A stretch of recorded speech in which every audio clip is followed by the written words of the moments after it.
Welcome all of you to the Wajah-Bewajah talks. You know that. Sir, please. We organize these talks wherein we invite people from bureaucracy, academia, people connected with social work and politics to give you the perspective of how actually bureaucracy works. Okay. So today we have a very distinguished panel. We have today a Dr. Shri Radha Datta ma'am. She's a professor at Jindal School of International Affairs. She has been a senior fellow and led the Neighborhood Studies Center for Vivekanand International Foundation. We have today Professor Jitendra Nath Misra sir. He has been Ambassador of India to Portugal and Laos, and currently he is a professor at Jindal School of International Affairs, wherein he is taking classes for the diplomatic practices.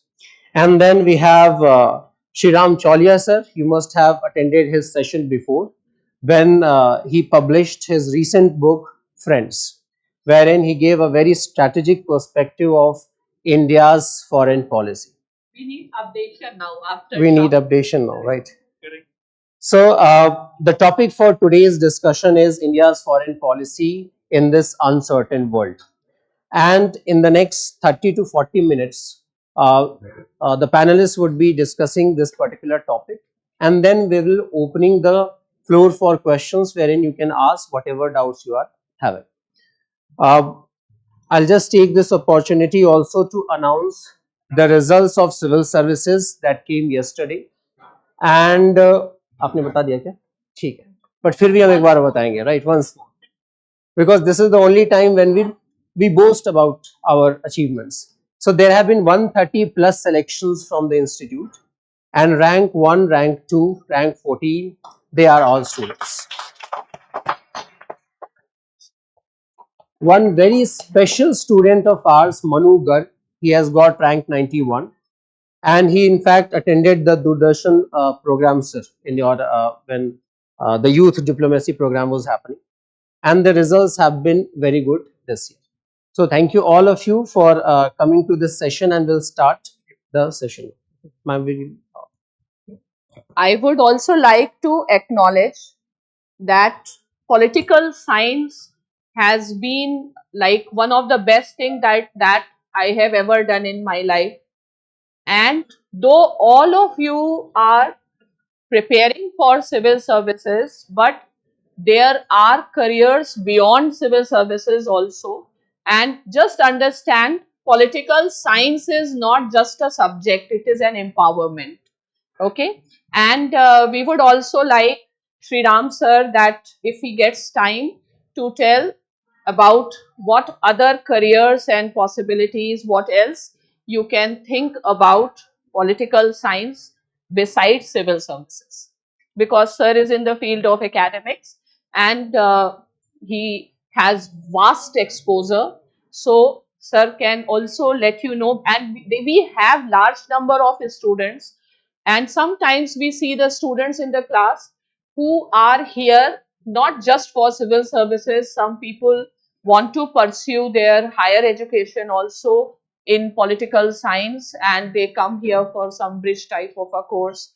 I have seen many students who want to join public life, and right now, see, civil services, you see how tough is the competition, but this knowledge and career has unlimited possibility in present time in think tanks, in public policy, and we need more enlightened people working at different levels. Many of my students, they are also like they got inspired by Gandhi and all. They are pradhans in panchayats, and they acknowledge that maybe they would not have got such a happiness as becoming a collector, which they are enjoying now. Fine. So always keep on learning, and I will say that political science is an experience, and it is actually an empowerment. So yeah, over to you, sir. Okay. Namaste, greetings, salam alaikum. How are you all?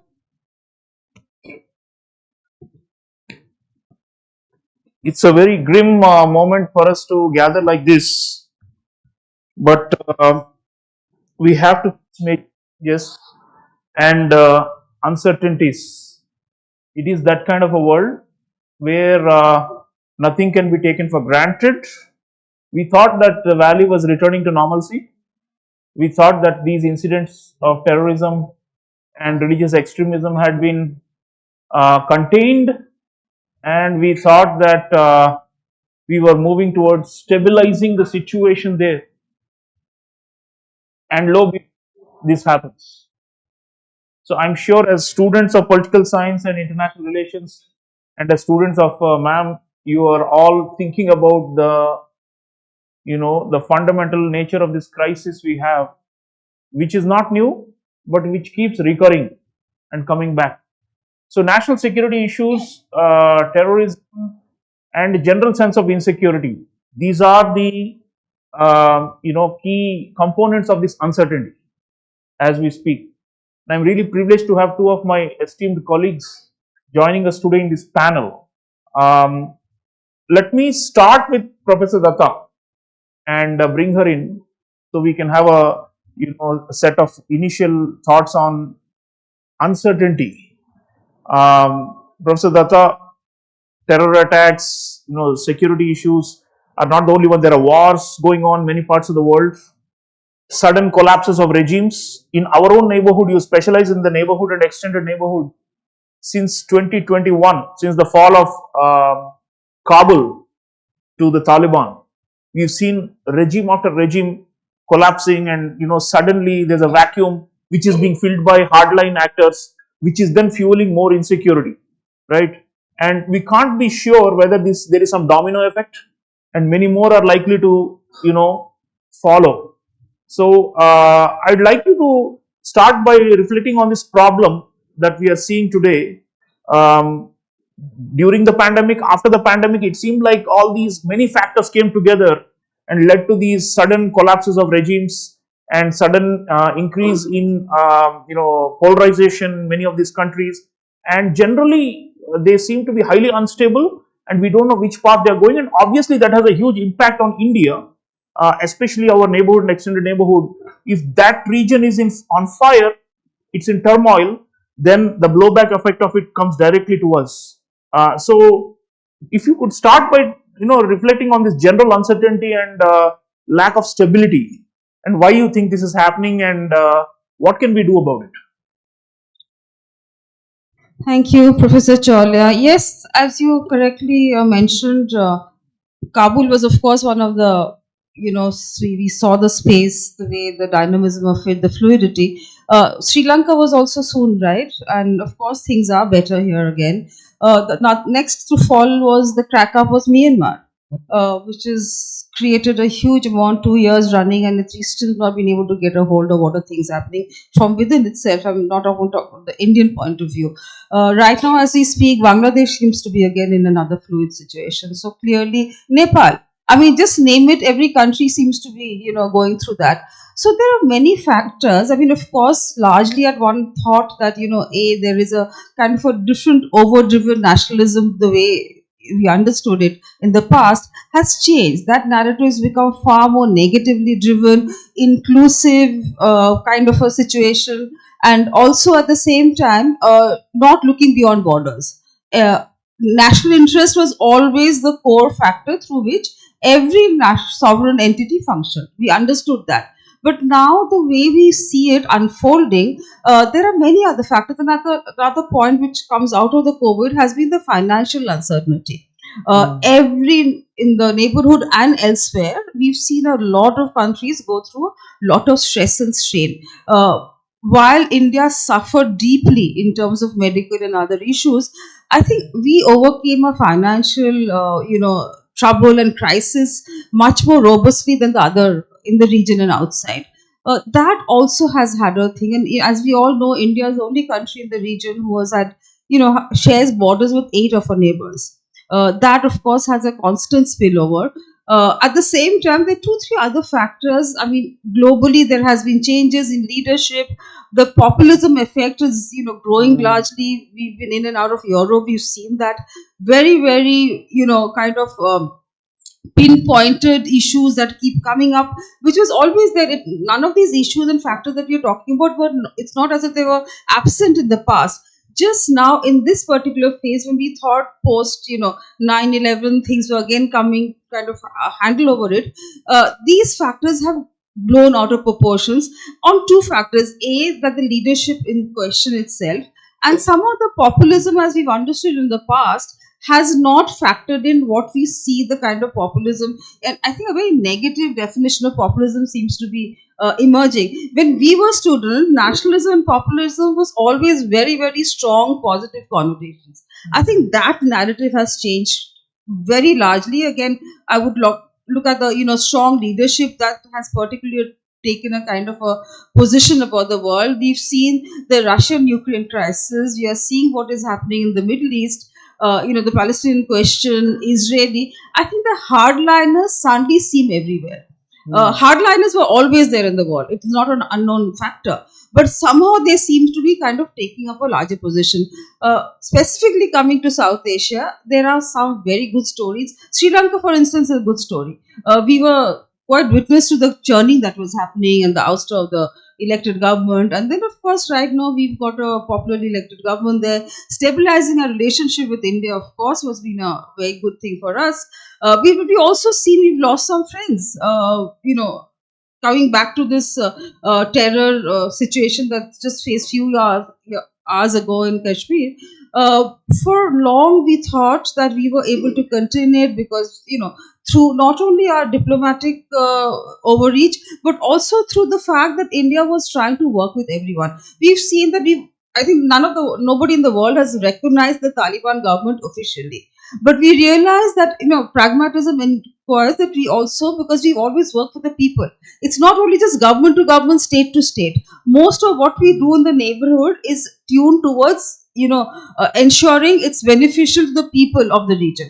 And for us, the Indian government reaching out to Taliban, ensuring that many of the projects which are supposed to be people friendly, clearly from water to transport, I mean, people should miss out just because the government in question is not something that we accept or condone. Similarly, for instance, you've seen some time ago, just at the sidelines of the BIMSTEC summit, Prime Minister Modi sat with Professor Yunus, who's the interim cabinet advisor at Bangladesh. Yes, we have a certain position about it because, as you know, India, Awami League, and Sheikh Hasina worked very closely. So naturally, her ouster and what subsequently unfolded, the kind of what we looks apparently a kind of a the secular fabric that we were always thinking holds very strongly in Bangladesh was seen almost crumbling. It is in that position we've seen the Hindu violence taking place and then all of these other negative elements that we saw Sunday. So the two head of the state meeting was also kind of calming of nerves at that point of time. We've also seen a huge new dynamism which is happening in South Asia just now. Pakistan and Bangladesh, who haven't spoken for last 15 years, are now in the last 3 months. There's been frequent meetings. They've always had a military links, which was pretty much there. It's not an unknown entity, but somehow they're connecting on various other factors now. Again, we've seen Maldives was again a bit of a difficult issue for us, but again a stable government, again something that we've been able to work with closely. Nepal is the other story. Nepal almost goes there, about to fall off, and then comes back in. So this is something that Nepal and India, I feel in South Asia and across the world is the most unique relationship. We have open borders. We still have Nepali citizens working in our security forces. I don't think there's example like that anywhere. The fact that there's still over, I think, 3 million who get a pension from the government, and at the same time, and I think this is true for the neighborhood, that every neighbor is somehow very invested in India. I mean, every which way, people to people, cross-border connectivity with something that India has been focusing on. But I always say this, that they love to hate India. No matter how much of the daily lives are integrated with us on a daily basis, and that's true for most of the neighbors, as we are seeing. We've also seen how, and I think all of you have noticed that the foreign minister in one of his recent podcasts talked about how that SARC, of course, lies in a kind of a static vacuum because of the political conditions and other things. But of course, it's an entity that all of us belong to. And there is no reason why we shouldn't be able to work on SARC, because SARC, again, every small neighbor in the region talks about SARC. And it's not something that we are not happy to be part of. But the political differences and the fact that we've just had this particular issue last night and yesterday afternoon in Kashmir kind of reinforces the fact that national security will and always be the overriding factor for all of us. But I think increasingly we need to understand that, and I think the world is moving in a way where everything's very individually driven. We've seen at one point of time UN is to be the platform. That is not the case anymore. It's more of the other smaller niche multilateral organization which seems to be taking over. I'm not terribly convinced that's the way forward, because I think the broad platform is something that has to be. I don't think we want a world monitor in this world, but we certainly want a kind of a guardianship where everybody has certain lenses through which they can relate to. And I think that is kind of falling in the crevice at this point of time. I'll stop here for now. Yeah, no, thank you. Professor Datta has raised a number of factors. So I hope students, you're paying attention and taking notes. Let me bring in Ambassador Mishra now. Ambassador Mishra, we've spoken about the neighborhood and extended neighborhood. Certainly it's volatile, but the whole world seems to be up in flames, as Professor Datta was also alluding. So let's look at a little bit about the big picture now globally. The world order as we knew it, the post-Cold War era is over. I am calling this new era the new Cold War era. And there is still no consensus on what to call it. Certainly the post-Cold War period, by most opinions, is over. So the rules are falling by the wayside, the multilateral institutions are weak, and revisionist powers are on the move and are on the charge and are taking the law into their own hands, so to say, and are using force. They're attacking smaller neighbors, territorial claims are growing. We have that in the Indo-Pacific, we are seeing that in the Middle East or West Asia, we are seeing that in Europe, and God knows where else a new front may open. So I'd like your thoughts on this new era that we are seeing, this world disorder, and what can India do to survive? Professor Datta is saying nationalism, national interest, national security will always take primacy. If all players are going into the cocoon and not cooperating much and only looking out for themselves, we also have to look out for ourselves, right? So in this kind of uncertainty that we are talking about, or chaos or lack of any order, what should be India's approach or grand strategy? Because looks like we cannot take anything for granted. Even our closest strategic partners are imposing 24% or 26% tariffs on us, right? And we cannot be sure about, we cannot take anything. And our main adversary is saying, let's now get together and have, a cooperation. So it looks like a very disoriented kind of a world where we can't figure out what exactly is the way forward. So your thoughts on India's dilemmas in this uncertain period? Thank you very much. Thank you very much, Dean. Thank you very much for suggesting my name for this panel, and Professor Shubhra Ranjan for giving us this opportunity. I think the world is moving in the direction of anarchic bipolarity. There is not a structured, stable bipolarity. Firstly, because the gap is still wide between the US.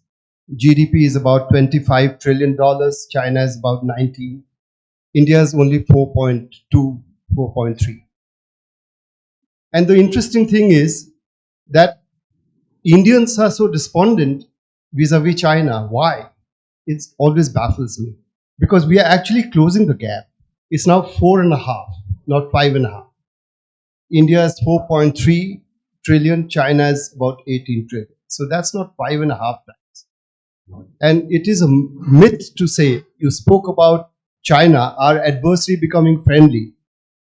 I want to tell the students this. My perception is more historical, more structured, more at the macro level. Look at the world 30 years from now. This gap is going to narrow further. So what India has to do in this world, Dean, that was your question, is to bide its time with strategic patience. Be very, very resolute in dealing with China, but with soft hands, with kid gloves. Charm them. Do a China on China. You know, I heard that our neighbors love to hate us. China's neighbors love to fear China. That's the difference. They don't express hatred, and that's because India, today we are at a crossroads of a dysfunctional reality where the body has been torn asunder and the limbs are dangling. Pakistan, Bangladesh, I'm not talking about the goddess Bharat Mata, I'm talking more strategically. So we will bleed forever. And within that bleeding, we have to, somehow uh, treat the wounds, put the bandage. And that's what we have to do. So I see very poor choices. I am completely in agreement with the Dean that the so-called strategic partner, how is it even a strategic partner? That's the question I have. It's always troubled me that this relationship with the United States, and paradoxically, India's choices are bad or worse. The worst choices are others. The bad choice in terms of partnerships is the United States. It's not a good choice. The USS John Paul Jones incident. Now, you do it to China. That means US naval ships intruding into your exclusive economic zone, and your central fleet is gloating about it. Is that a strategic partnership? You also challenge the what you call exaggerated claims of Australia and Canada, but you don't send naval ships into their waters. That's the big difference between the Anglosphere and India. India is a standalone civilization. So let us be confident. Let us tell ourselves that what we have to do is grow, grow, and grow, develop a military industrial complex. And now, thank God, it's 2 or 3% going up. We are starting from zero. Remember, we have a few world-class platforms and one that we have exported, the BrahMos missile. But we need to do much more. And in fact, we have also exported to Armenia. India has actually replaced the Russian Federation as the biggest arms player. So this is what we have to do. No power in the world became great without an independent military industrial complex which has its own technology. There are no technological barriers, number one. And number two, unlimited supplies of weaponry for attritional wars. We have neither. So therefore, we have no strategic partner, not Russia. Now, why did we have been vindicated on Ukraine completely, and we have been vindicated on China. So this government's foreign policy has been extremely astute. One of the success stories that there's so much of polarization in our country that we don't appreciate. Strategic patience with China. But are we going to make up with China? Of course not. China is our present threat and will remain so for the next 200 or 300 years. At least. I think for the next 1,000 years. Because civilizationally, we gave knowledge to China, and Chinese diplomats lost their jobs for acknowledging that India was always a superpower as far as China is concerned. India doesn't fit into the Middle Kingdom and the tributary states, that structure of China's international affairs. We never will. India is a standalone example because we gave them knowledge in the first millennium. They didn't give us knowledge. And the Chinese are acutely aware of that.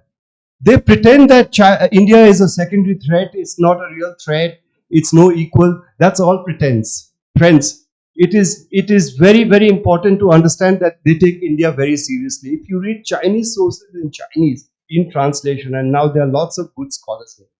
So I am afraid, Dean, my answer to this is that India is all alone in this world. We have to do it, and we have to do it alone.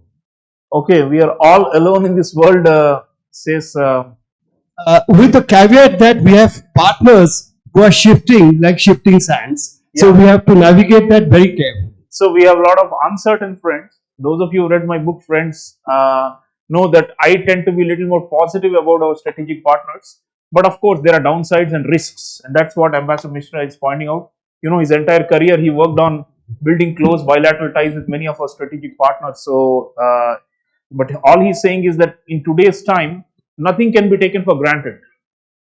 And but self-reliance is also not an option, right? We need partners. Let me come back to Professor Datta now. Professor Datta, China-US rivalry, the number one, overarching factor driving the world today. Great power rivalry. Um, in the region also, as you know, China and the US, they compete for influence. So the question is, what does that do to India? I mean, often we would like to align with the US and to push back the Chinese encroachment into our sphere of influence, or whatever we want to call it, backyard, right? But it doesn't happen many times. I mean, especially with Bangladesh, we were very disappointed with the US. We could not align. Even with Myanmar, I don't think India and the United States are on the same page. So the question is, China and the US will compete because they're great power. They've got a lot of resources. China more than what the US has. But here we are now talking about the third player, which is India.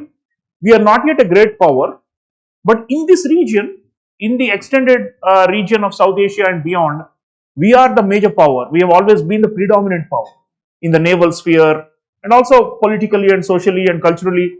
Unlike China and the US, we've got direct ethnic and kinship linkages with almost all our neighbors, right?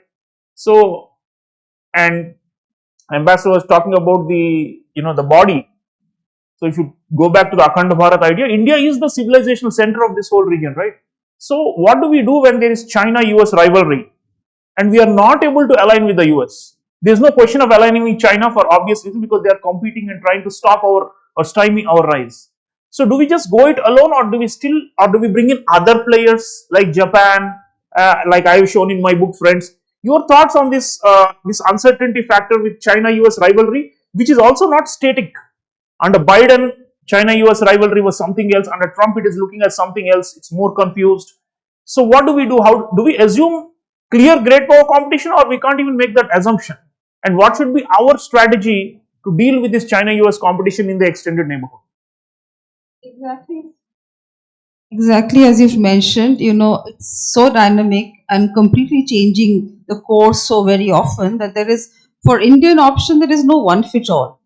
So we really have to, we often have been criticized by, commentators worldwide about how India is ad hoc. But given the region that we live in, there is impossible to not be ad hoc, simply because there's always constantly a black swan moment coming up, and we have to keep reacting to it. Yes, our larger picture is in place, that we want a cooperative platform and a framework within which we want to work. But given these, situation that's happening in South Asia, some of us, as you know, we often call China the non-resident power.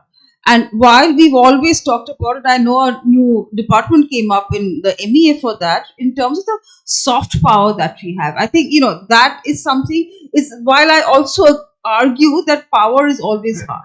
There is nothing soft about power, but the kind of soft, the lens that we have in terms of not the border issues, the ethnic, the entire social, the music, all kind of things that both US and China don't have and are not able to engage with. Now, the problem in South Asia, which is happening now, and the fact that at this point of time, it seems that neither are we on the page with US, neither are we on the page with China. But again, I think this is a dynamic situation. At this point of time, we will just have to look at our own exclusive rights as to how we want to work this out. If we are upset about a neighbor, I don't think we are going to make any two bones about that, and we will certainly find a way to also address what people need at that point of time, and not just, as I said, it's not only a state to state or government to government relationship in the region, especially. So, what we just now see in Myanmar, there's too many dynamism that's happening. And for us, despite many other criticism, we've always stuck with the government, which has been a critical issue in Myanmar. Right now, we've seen that China has made several inroads in the ethnic mosaic that is unfolding. But we've also, of course, we have a lot of northeastern overlap, and we've used that, subtly, our good offices with them to understand. And again, I must say this about the region is that no matter how they love to hate us, they also know that we are not extractive.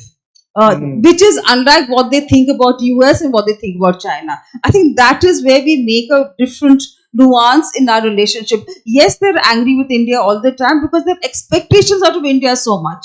China is an entity which is far away, happy to give them loans that get hurt at that point of time. But also many instances, and this is not lost on South Asia at all, that when Maldives was suffering the loan issue with China, it was India who bailed them out. The latest situation also has been Sri Lanka. When China wasn't allowing them to actually find a formula, and we were in and out of Sri Lanka at that point of time very often, we saw the anxiety that was there, and the fact that India was able to offer those 4 billion at that point of time, which was so important, so critical. And now the fact that we have a government there who's very unlike the other governments that we work closely with, but we've been able to build a good, economic cooperation, a kind of a stable strategic partnership, tells you about the fact that they also kind of acknowledge and respect India's role here. So we will have to go alone. I think the critical question here will be, of course, Myanmar, because we are not sure of what is the kind of government or sub ethnicity that is emerging there. It is still a work in progress. But again, coming back to the other, which is more stable governments in kind of entity, which is Bangladesh, Nepal, I think again we've made it very clear for us. It's a prior. We have to take care of the security parameters. First and foremost, if you address India's security parameters, India is ready to roll out the carpet.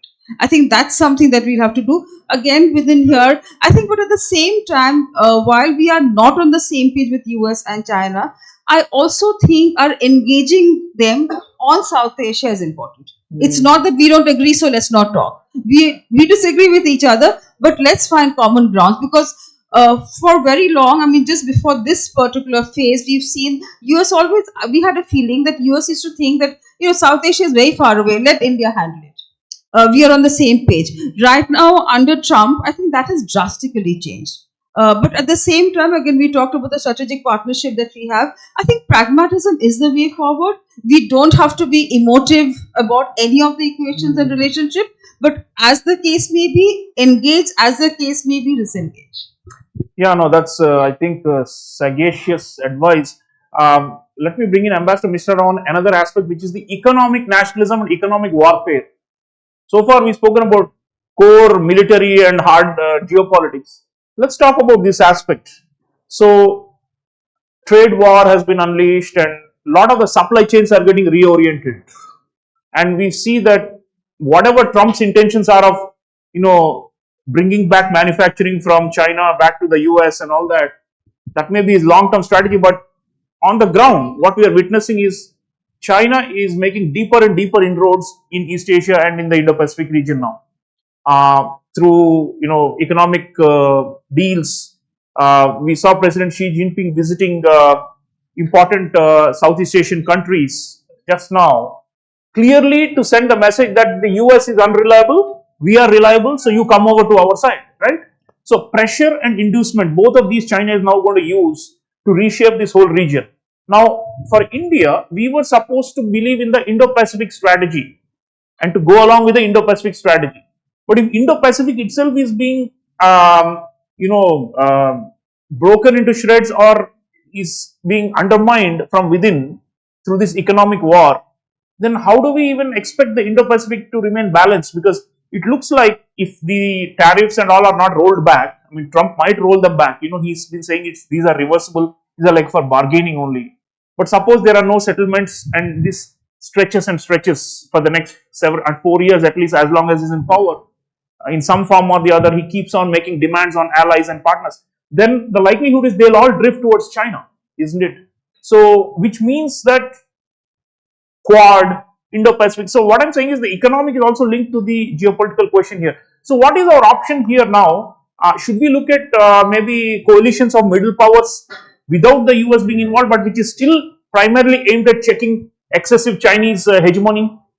What do you think is the way forward because of this economic warfare and also our own growth? I mean, these are all students of political science and international relations. Trade war will affect economic growth for all countries, maybe not so much for India, but many others, and the supply chains are going in all directions. So, what do we do to secure our own continued economic rise? You said 4.3 trillion. How do we reach 10, 15, 20 trillion if there is a trade war or a kind of a division of the world into different camps along economic lines, open market and an open universal system would have favored us better, because we would like to expand our exports and we would like to bring in foreign investment and all that, right? But now it looks like this economic war has shaken up a lot of those assumptions. So, what is the way going forward for us? Thank you, Dean. Thank you. Thank you. You mentioned China is using pressure and engaging. I would call it seduce and coerce simultaneously, which is the strategy they adopt towards India also. And right now they are trying to seduce us, but very soon they'll start coercing us. And it goes around in cycles. That is the Chinese style. We need to understand. And there are 2 points I'll come back to at the end. One is India is not extractive, and your point about my taking a pessimistic view. I'll explain that at the end. First, the Indo-Pacific and the economic wars going on. Now, I'm not so pessimistic about India because I think we are on the right track. I think the solution India has to find has to be within India, within itself, primarily. Our industry, the Minister of Commerce and Industry said that you have these food delivery apps, you are developing those kinds of things, but you're not developing anything that's really much more consequential for the nation, such as cutting-edge technologies. Our industry has not been able to take advantage of the India-ASEAN FTA even in terms of market access into ASEAN. We are always complaining, and we have a right to do that about ASEAN. And I think they played smart because we did the FTA in goods and services, and simultaneously we did not do the FTA in services, in goods and not in services. We should have done it simultaneously. ASEAN is completely stonewalling any efforts on migration and mobility. The EU is stonewalling. The Australians gave some kind of joy. The Americans stonewalling, the EU and Britain, notably. That's why we could not sign these FTAs, because they want everything. They want market access. They want agriculture. And that's a bone of contention with the US right now. And we must never give in on that, because after all, every government has a right towards its duty towards citizens, poor people, farmers. So I think these trade wars, now RCEP, Chinese goods will be rebranded as Indonesian or Vietnamese and sold to India. 99% Chinese. So it's export of Chinese products through stealth into India. That's why we walked out of ours. But you know, we are not able to develop alternatives, and those alternatives, nobody is going to give us cutting edge technology, unfortunately. Now, you said multilaterals among middle powers. Well, we had the India, Japan, Australia supply chain resilience partnership. Nothing has happened. We have Quad, the vaccine partnership. The US was part of it, and that's gone into limbo. That's become history. And I knew it was going to become history as soon as the pandemic subsided. It was just a political act, because the Americans will not give you the raw materials and the intellectual property rights to develop anti-COVID vaccines in India, because of patent issues, and they are big business, pharmaceuticals. Now, as regards the trade wars, 27% pause 90 days the tariffs against India, President Trump's tariffs. Now, the Vice President is here. We are trying to, I read today that there has been an understanding on the framework for the negotiations. 27%. You think that India is being allowed to go scot-free? Not at all. The Americans are very smart. They have excluded pharmaceuticals. And this is where there is a dependency on India, because you are depending on generic drugs to a great extent for the lives of millions of, tens and hundreds of millions of people who depend on affordable generic drugs imported from India. So if you put a plug on that through high tariffs of imports of generic drugs, then you are affecting your voters negatively. They'll get angry. They are already agitating in Washington, D.C. the other day. So I'm not that pessimistic. He's already, the pause means that he's conceded, round one. So let's hope he concedes more. India must not blink. India is not such a weak country. We can negotiate this. As regards China, well, $100 billion is a trade deficit. Our defense budget is $80 billion, and we are actually financing through the trade deficit Chinese war preparations against India in the future. I mean, but what can we do? We can't manufacture at scale at a reasonable price with reasonable quality. So we have to have internal cohesion is very important. Better governance is very important. All these things. Now I'll come to the pessimistic part and the extractive. Very interesting comments. One moment. The pessimistic. Actually, I put it wrongly. I said we are all alone. I was being severely pragmatic, meaning that all your so-called allies that we don't have, partners, are partners of convenience. The sand can shift. So we have to develop our internal capacities. No country became a great power without developing its internal strength. And all great powers are fundamentally alone in the world. History shows that. Extractive, absolutely yes, but they will continue to love and hate us for the reasons I have already given. So we need intense diplomacy. Bangladesh, and I wanted to say something on Bangladesh, but there's another round. Right. So, students, I hope you're learning a lot. Obviously, these are very seasoned thinkers and practitioners with a lot of experience that they bring to thinking about these problems. Let me open up to you now for questions. The floor is open. Anyone, please introduce yourself and ask any of the panelists a question on anything we have discussed or maybe missed out and not yet discussed, given the time constraints. So the mic is being passed around. So there are some hands. Can we have girl students, please?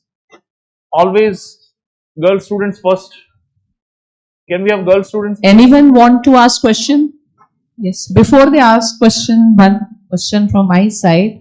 Can you throw some light on the future trajectory for Pakistan to follow? Because I feel that we are somewhere trying to miss that country. We are focusing on China, US, all big powers, but somewhere Pakistan and serious thinking on Pakistan is must, because first of all they are one today, and are we actually in the present time, even if I see in media also or the newspapers also, there's very less discussion on Pakistan the way it used to be early. Fine. So what should be our approach, what we are exactly doing, and hopefully we are not ignoring or we are not talking about something on, just throw some light on Pakistan also. Dr. Datta, you want to take it? Very briefly, I think Pakistan will continue to use tool as a terror, as a foreign policy overture with India. We don't know about what happened yesterday, but I'm saying that's something that they won't be. But the new elements coming up, I mean, I know whether some of you following the rare earth elements, which is in large storage. We always knew that China had abundance of it and they were working on it. But Baloch area in Pakistan has that now. It's been unearthed that there's a very large volume there. So they are, so both US and China is going to be part of that dynamism there, where they don't want to miss out on this, because again, given the fact that economically Pakistan is still very weak, will going to be weak. So they will have to, kind of fall back on both US and China. And I think the only player here who we can feel maybe stabilize things a little bit will be Russia for us, because Russia is again getting close to this part of the world, which wasn't the case earlier in the last 10 years maybe. But we will continue to have our differences with Pakistan. I don't think there is any which way we could say that we will have closure in the close area. And Dr. Datta and Ambassador Mishra, sometimes people say the relative power gap between India and Pakistan is now so vast The last I heard, I think the GDP of Pakistan is not even 300 billion, 280 or 200, yeah, something. So that's not even 1/10. It's like 1/15th of India or something like that. So obviously they are weak conventionally, but then they have this terror machine which keeps hurting us and bleeding, as you said, India with small cuts. So there are some people who are saying, given the vast power advantage that we have, we should resort to forceful military action and maybe take back POK or something like. I mean, you keep hearing that in the media, but of course they have nuclear weapons, and that itself is a deterrent to large-scale war. But I want you to reflect on this aspect about how do we deal with this problem state, which is weak, completely disorganized in itself, in a kind of a failing condition and dependent on IMF and World Bank for loans and on China, but still is a nuisance. So obviously it's not a main adversary. It cannot be a main adversary for India. It's so far behind. But how do we deal with a nuisance state like this?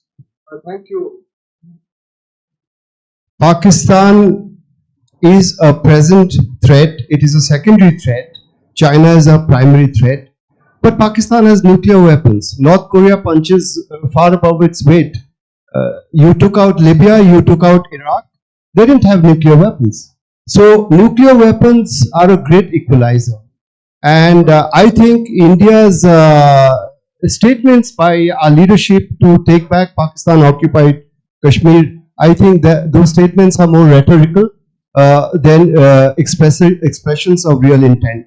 Because there will be a Pakistani response that will probably go, if there's a territorial incursion of a major nature, it will go beyond conventional responses. And Pakistan has a very clear nuclear strategy. They've said it, full spectrum deterrence and battlefield use of battlefield nuclear weapons even against conventional threats from India. And India's policies, if our forces are attacked anywhere in the world with nuclear or chemical weapons, even chemical weapons, WMD, we reserve the right of a nuclear counterattack or response. So it's very clear. So there is a kind of stability, strategic stability, and Pakistan will continue to use terror, to use its nuclear weapons as a cover for terrorist actions against India. I agree with you, as long as they have that capability. So therefore, I'm not very optimistic. Your economic gap is now 1:12. Pakistan is behind Bangladesh actually in per capita GDP. And may I say one sentence on Bangladesh? My view on Bangladesh is we need strategic patience. Our media is going absolutely berserk. There's not a clear understanding of Bangladesh. Today, ironically, the Awami League and the BNP are together with regard to the legacy of the liberation war. Though the BNP has made a statement that Hasina was going to incorporate Bangladesh into India, but those are more rhetorical statements. But the BNP is very seriously concerned that is there an effort by the coup of the far right under the cover of the students and perhaps definitely some elements of the army, not the chief and others, to steer the identity away from the spirit of the liberation war, which is language. It's not secularism, but it's linguistic nationalism. Bangladesh was never a secular state. Hasina gave madrasas the same status as universities, by the way, and the Hifazat-e-Islam unleashed that. Everybody uses the extreme religious right for political purposes, and so did Hasina. So she was not a secularist. Right. So simplistic binaries may not work. We need to look at the nuances. Okay, point taken. Now over to the students, please. Can you just introduce yourself and ask the question? Yeah. Hi. Good morning, first of all, and thank you for coming here. I'm Astik, and so my question is: we see different kinds of problems arising with our neighbors. Like Pakistan, we have different set of challenges. For Bangladesh, we have different sort of challenges. For Myanmar, illegal migration and all. So when Professor Datta said that our neighbors love to hate us, something like that. But is there a common notion against India's security when we see China, Bangladesh, Pakistan, or even non-state actors in Myanmar or something like that? And if there is something common, which is troubling India or which is going to trouble India in future. So is there going to be any ripple effect of this in the entire even global north or something like that? Yeah, you want to take that, Dr. Datta? Is there? Yeah. Okay. Let's take a few more questions in the interest of time. Can we have girl students, please, with questions? Anyone? They're usually outnumbered, so I actually call them out so that they ask. Okay, go ahead, please. Good morning. This is Anubhav Shukla, and my doubt is simple that in this changing geopolitical turmoil, we can see that India's foreign policy is still that is compelling by the neighbors. That neighbors are compelling us to do what they want. But what I think that in this changing circumstances, we need to have an uncertain foreign policy in this uncertain world, because we need to see the moments where we are changing, and if we see the moments, then I think our foreign policy will be very deterministic in the case. Okay, that I'll ask Ambassador Mishra to. So, you want to respond to the first one, please? Are all of them ganging up, and is that a common problem? If you look at Myanmar, for instance, I think that's one of the examples you mentioned. I think by and large, Myanmar, different Is the ethnic mic groups. on? Yeah. Yeah. Now, I don't think in Myanmar, while there has been issues, we've also seen that's another issue that we also see external players use non-state actors in the region to work against India's national security interest. That's been and I don't think that is going to change. Things were a little better under Awami League Sheikh Hasina, but we'll come to Bangladesh later. But in Myanmar, overall, whatever interaction we've done with ethnic groups, I think everybody has a very benign view of India. They have differences in terms of other ethnic issues and how we are the Northeast mosaic, but not in terms of hurting our larger security interests. But I can't say the same for Pakistan, of course. Can't say the same for Bangladesh or even Nepal. I mean, in many of this, I don't think it's going to be the state who's going to predetermine that, but there are many non-state actors, which is like coming back to this point about how they love, because the expectations out of India, and again, I mean, there is not the space just now, but there are many cases where India probably didn't do the right thing, I think, with them is the neighbors. Our priority, of course, is clear. We do cross-border connectivity corridors we are building. We help everybody with lines of credit. I mean, the entire economic space that Nepal is standing on is because of what we've been supporting them for the last 50 years. But we've also seen how there has been many elements on variety of factors within the neighborhood where they don't agree, or India has not done a full attempt to address those angst or those issues, and some of them are pretty much in our face. So I think there has been that issue. So I don't think they're all going to gang up, but right now Bangladesh Pakistan gang up is not something untoward. I would not expect it to happen. We hope an elected government will take place. But again, if it's Maldives, whether it's Bhutan, Nepal, Sri Lanka, I don't think there's a gang up that is going to happen. But there are elements in all of these neighbors who might work against the larger of Indian interest. right, Ambassador, you want? Should we be unpredictable and also make others feel uncertain? That's an interest. Should we turn it around and stop being predictable? Absolutely. We should, if others play mad, we should play more mad. We should be Kim Jong-un. I think he's one of the greatest diplomats in the world right now. And we should be Trump. They are not strange. They are strange bedfellows. They are on the same side, actually. Now, let me explain it. We can't have an uncertain foreign policy in an uncertain world. I think what you meant is we should play mad, be inconsistent. Bhutto said, our great adversary, that consistency is the hallmark of mediocrity. He was absolutely right in his book.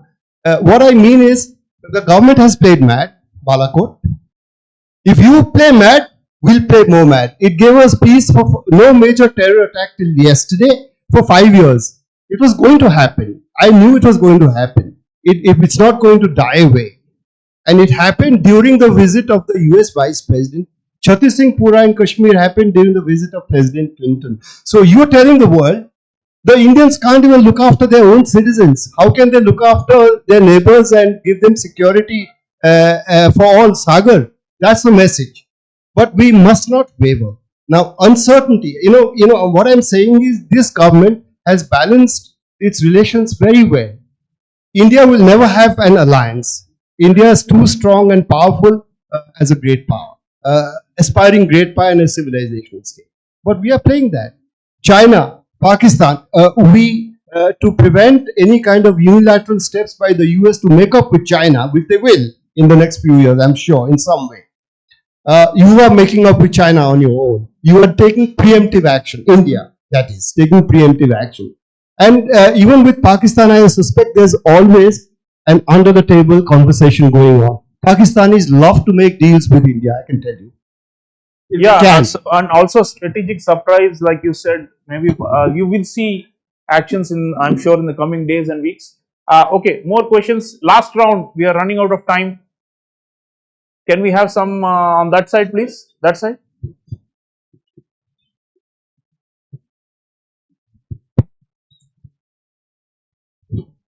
Good morning, sir. Could you stand up? We are unable to see you.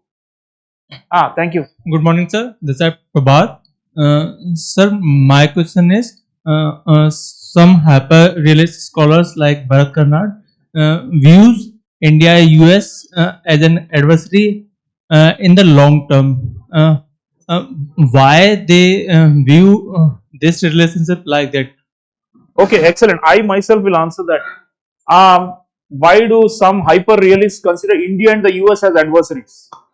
Now, most of the theory of realism, which I'm sure you're reading to some extent as part of your study here, is based on the idea of balancing against capabilities. Like any potential rival who may, or a country that may equal you or may surpass you, is supposedly a threat, and the reigning hegemon is supposed to prevent alternative power centers from rising up to their level.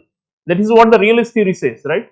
It's complicated because in reality there is a lot of economic interdependence and all that, right? So realism does not always work. But anyway, so why these people say that the United States and India are adversaries? Because they also come with a legacy. They are older scholars who remember the Cold War period, and who also remember that at various levels, at different stages, when we needed something, the US did not stand up for us, or actually sided with Pakistan, and so on, right? So they have memories of that era, and they also feel like in terms of technology transfer, we are not getting as much as we should from the US. And panels were also saying that we can't be sure about proper technology transfer. Nobody is going to give us core technologies.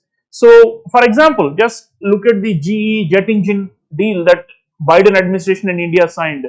We are still waiting for that to fully be implemented, right? So, often with the US, we've had a trade and technology council and all these things, but they have not come into full fruition, or have not delivered any big item which we can boast, saying this is the result of US India deep technological integration. So many of the hyper realists believe that the US deliberately withholds some core technologies from India because it doesn't want to catch up with the US one day. So long run, right, like 15-20 years, by most of the predictions, we are also going to be a great power. There are going to be 3 great powers at least to start with. Maybe in 50 years, we'll have 5 or 6 or 7 great powers. Indonesia, Nigeria, Brazil, maybe, we have to see. But what I'm saying is, if you look at the power differential, there's the top 2 and then there is India, right? There's nobody else after that for a long time. So theoretically, both China and the US should not want India to catch up with them. So while China obviously tries to stymie our rise and tries to keep us down or bogged down in South Asia, the United States, these scholars argue, indirectly tries to make it difficult for our rise. But I don't buy that argument because, the gap between India and the United States is still huge. And if you've read my book, Friends, and there are copies of it here today, and you can get some, and I'll be happy to sign them. There is a gap, and the gap is still so big that the likelihood of India equaling or surpassing the United States in economy and in military power is not a near-term one. Maybe 25 years or 30, 40 years. Keynes, Keynes, the economist, right? He has a famous quote, in the long run, we are all dead. It doesn't matter.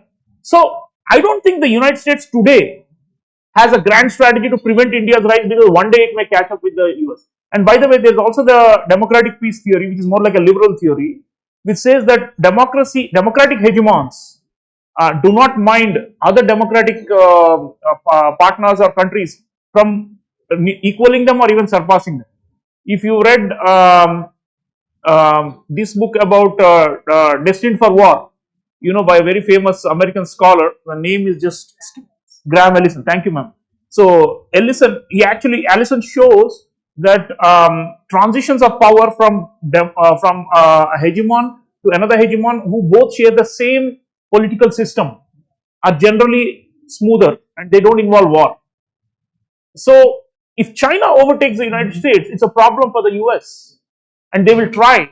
At least Trump is a little bit haphazard and not very systematic, but generally US governments will try to prevent China from overtaking them, come what may. But if a time comes when India is closer to the United States or maybe even overtake, the democratic liberal theory would say that it will be a smooth transition. And for example, they say, why did Great Britain happily allow the Americans to take over the position of the world leader? I mean, it's because they say same values, maybe racially also they are all similar. The Europeans, the British, Americans are majority are of British origin, right? So they didn't mind the transit. Britain did not fight a war to stop the United States from taking over and becoming number one in the world. In fact, Britain allied and became a junior partner of the United States, right? So maybe if you want to, you're all young people, I'm sure you will live to see the day we are going to be number one in the world. I'm writing a new book called India Number One, the ABC of the world's next superpower. Should be out in 2 years' time, okay? So we are going to be number one, and maybe the United States will happily pass on the baton to us. Maybe it will be tired and old and aging at the time and will not have the dynamism that we have today. Great powers do not remain great powers forever. 20th century, Japan, Germany, France, Britain, so many countries who were formerly great powers stopped being great powers and declined. So what I'm saying is, I don't buy the argument that right now there is any problem with the US. I believe that the gap is sufficient. I believe the democratic values are there. So we should not be too skeptical. I don't buy the argument that the United States is an adversary of India. I think that's exaggeration and wrong. Okay, more questions please. Thank you, sir. Last round for our experts. Yes, please.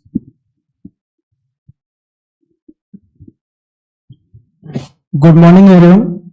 My question is, as we have seen in last few days, US and Trump has taken radical decisions when it comes to foreign policy under the idea to make USA great again. So my question is that, is it really strengthening US supremacy in the world or actually undermining USA in world politics? Thank you. Good. One more question, please. Can we have at least Yes, one sir. girl student? There. One, sir. One, please. Girl student, huh? We have to give priority. Yeah.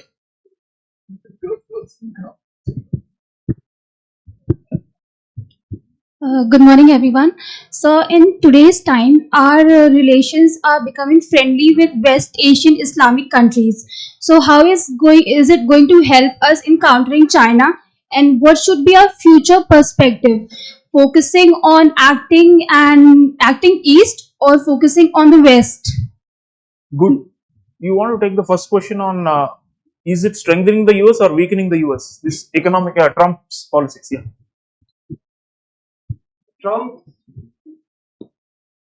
Trump's policies are trying to postpone as long as possible the decline of the US, which is a strategic reality, and the decline is all relative. Rise of China, decline of the US. The D talked about there are no permanent great powers, right? No country is forever a great power. And even India comes into the equation. I agree with you, team. Presently, it's not a challenge to the US hegemony or primacy. But according to most experts, India will be number 2 in 2075. And according to Politico magazine, a lot of modeling with World Bank and other data, India will be number 1 in the year 2100. But as you said, we'll all be dead by then. Yeah. Not them. Not them. Yeah, no, not them. I beg your pardon. I mean, thank God for that, and you are blessed, of course. So look at it strategically. I gave a TED talk the other day. What's the big deal? India had consistently 33% of the world's GDP for 1,000 years. Read The Golden Road by William Dalrymple, a brilliant book. And he rebuts the myth of a Silk Route. He says it was actually the Indo-Mediterranean Golden Road that was India was the superpower of the world for 1,000 years. Though it was very poor, a lot of rich, a lot of poor. So what's the big deal? I tell my European friends and Americans, what's the big deal? We just restoring what was always there, our position. We are not rising, we are restoring. So therefore, that challenge will do. What was the other question? Is Trump undermining the Yeah, US? is Trump undermining the US?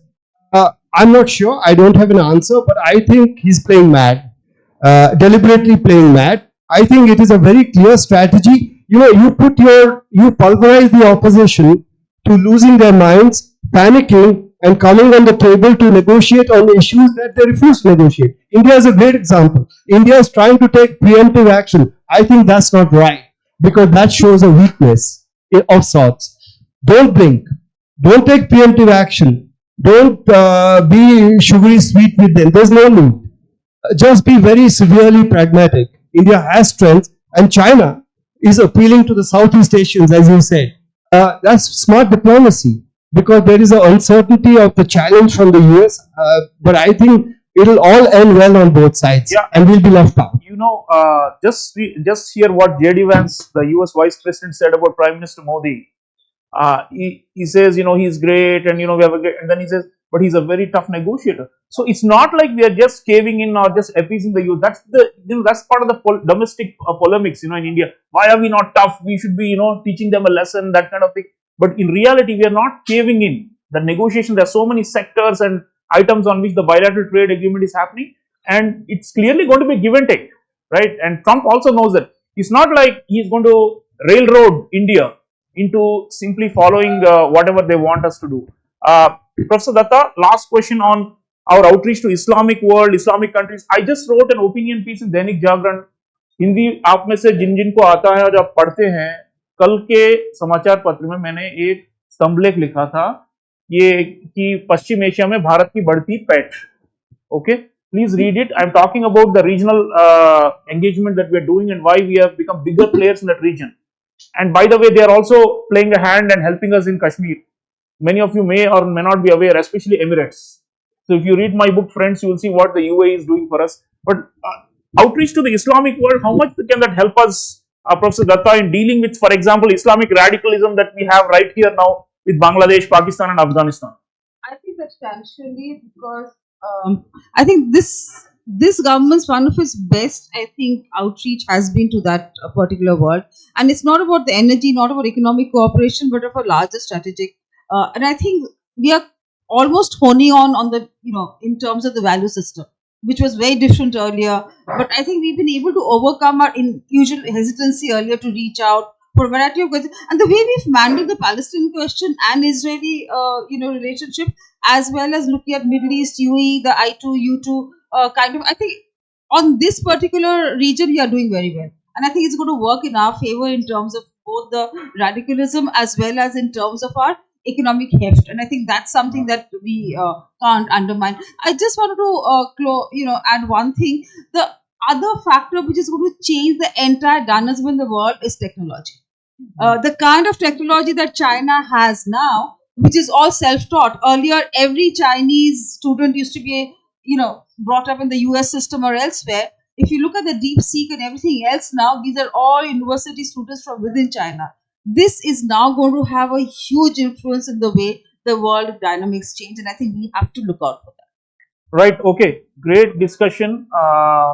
Maybe it's reminding you of my Indian diplomacy show because this is usually how I moderate a session even on television.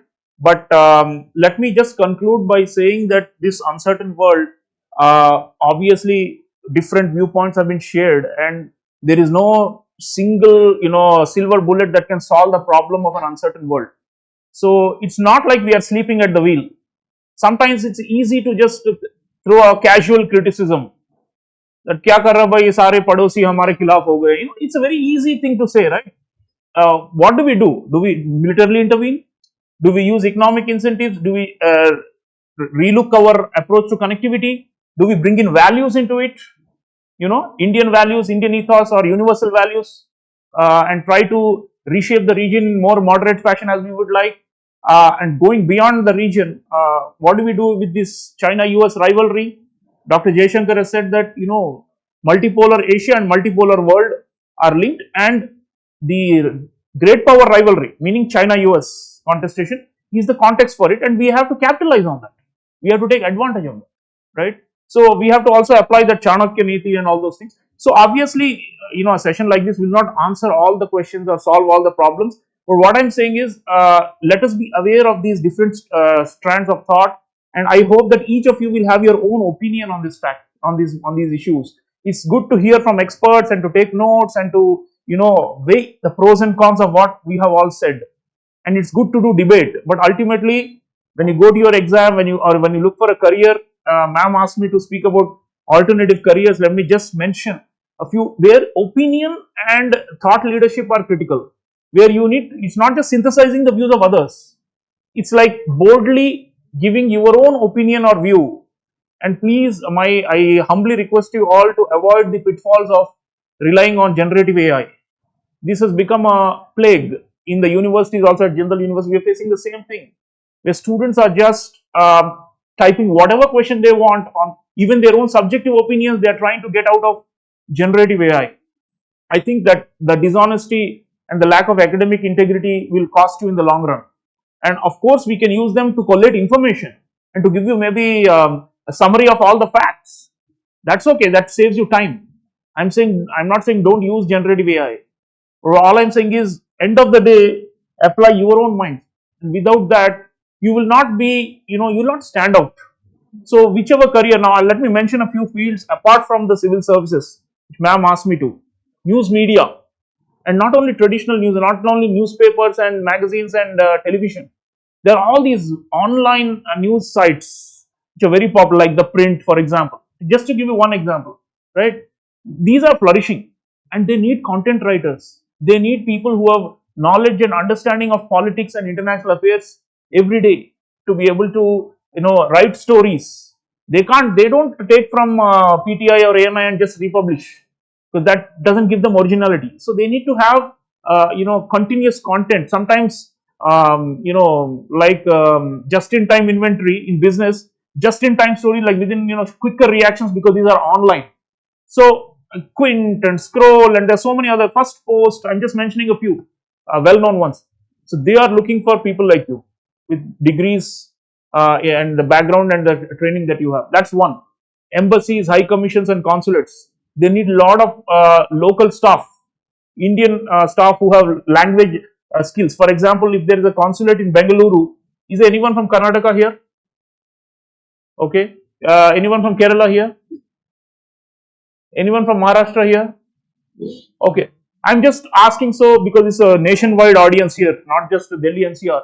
Now, if you know Marathi and there is a, let's say, a Spanish consulate in Mumbai, okay, and they want a local Marathi speaking staff member who understands politics, regional developments, economics, history, local culture and all these, and who can actually be an analyst in their office. They do advertise for these positions, and students like you can apply. Our alumni in general often get into these kind of positions. Okay, so media, diplomatic missions. Third is think tanks. Think tanks generally require people with PhD degrees or advanced master's degrees or beyond. So that's something also where you can build your expertise while you're doing the training here under ma'am. You can also invest in a degree program, a master's degree program. And I want to suggest one degree program that we are offering, which is a fully online Masters in India Studies. It covers all aspects of India: society, economy, politics, foreign policy, environment, diaspora, gender issues, culture, art and cinema, theatre, science and technology. It's a genuinely interdisciplinary online master starting May 1st until April 31. It's a one-year program only, and I welcome your application and interest in this. Some of the brochures of the India Studies are being passed around. It's a very unique program, Indian University offering India Studies. And I think it will also benefit your training here, because it will vastly improve your general knowledge on all the dimensions about India. Not only the politics and IR, but everything else. There's a course in it on doing business in India, Indian economy, Indian history, culture, arts, music, philosophy, spirituality, religion, everything. So think about it. Okay, think tanks, media, diplomatic missions, also a lot of these civil society organizations, NGOs and UN agencies, intergovernmental organizations, international non-governmental organizations look for people like you who understand society, economy, politics. They also advertise. For example, if you go to the DevNet, do you know DevNet? It's a kind of like a portal where people advertise for positions in the NGO sector, and some of these are international, and they can be good careers for many of you who have a service or a leadership orientation. And last but not least, public affairs, politics. There are a lot of consultancies that have come up. A lot of opinion pollsters who need political science graduates who understand elections and different states of India and who have regional specialization in them. They are always looking out for. I'm talking about not just the big ones like Prashant Kishore and that level, but there are like hundreds of them now. The people who are advising members of parliament and candidates on how to strategize to win an election based on local knowledge and technology and all that. I see a lot of young people now accompanying ministers and MPs and MLAs around the country who are actually trained in political science and IR and social science backgrounds, and who are helping them gather information and collate information and form a strategy. So there are a lot of these consultancies that have come up lately which are hiring your kind of students. So I just mentioned a few issue areas. There are probably another 10 more that I can think of if I had more time. So I advise you all, while you are studying, invest in another master's degree. Our India Studies degree is open for you. Please apply and we'll consider it favorably. It's fully online. There are no classes like here, like no scheduled classes. It's all pre-recorded videos which you can watch whenever you can. So it's a different type of learning. It is called asynchronous learning. It's not like a live session. There are some live sessions which will also be recorded. So it will not interrupt your schedule here. You can do this parallelly with that and build your knowledge base. And let me conclude by thanking our panelists. They have given valuable time. I hope you saw the kind of depth of understanding they have. They have been studying and following these issues for decades. And you're all just starting off. So my advice to you is have patience. You can also become experts. You can also become, big professionals. You can also become leaders and opinion makers and policy makers. Ma'am, students always do phenomenally well in the UPSC, and we know, it's not a miracle. Number one and number two is not a miracle because, this is the quality of Shubhra Ranjan. So you're in great hands. You are in the best possible place, and I hope to continue engaging with you. There are copies of Friends down there, and I'm happy to sign for those who didn't get the chance last time. I'll be here for some more time, but thank you all. Let's give them a standing ovation, please.